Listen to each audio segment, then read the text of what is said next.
হাসপাতালে হামের রোগী কমছে, তবে সেরে ওঠার পর দেখা দিচ্ছে বিভিন্ন শারীরিক জটিলতা। এদিকে বর্ষার শুরুতেই চোখ রাঙাচ্ছে ডেঙ্গু। এই দুটি বিষয় নিয়ে উদ্বেগের কথা জানাচ্ছেন চিকিৎসকরা।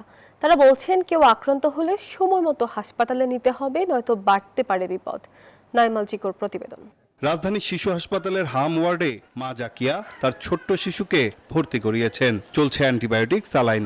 বলেন, হামে আক্রান্ত শিশুটিকে নিয়ে হাসপাতালে 16 দিন কাটানোর 4 দিন পর আবারও ভর্তি করতে হয়েছে।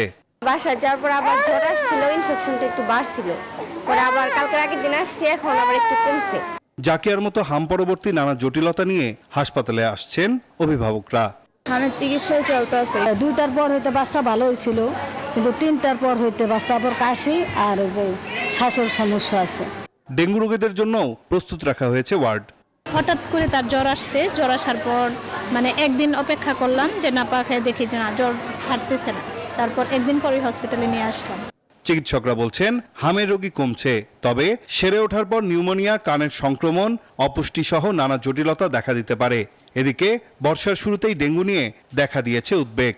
4 বার ডেঙ্গু হতে পারে, তাহলে আমি যদি 2 বার আক্রান্ত হয়ে থাকি 1 বা 2 দিয়ে বা 1 বা 3 দিয়ে, তাহলে এখন আমার অন্য স্ট্রেঞ্জে যদি আমার আক্রান্ত হই, ক্রস রিঅ্যাকশন হবে আমার শরীরের ভিতরে, তখন সমস্যাটা বেশি হবে এবং মৃত্যুর ঝুঁকি তখন বেশি হবে।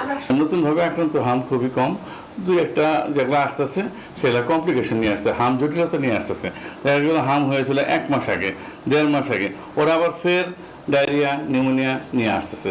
চিকিৎসকদের মতে, হাম প্রতিরোধে শতভাগ টিকাদান নিশ্চিত করা এবং ডেঙ্গু মোকাবিলায় ব্যক্তিগত ও সামাজিক সচেতনতা বাড়ানোই এখন সবচেয়ে গুরুত্বপূর্ণ।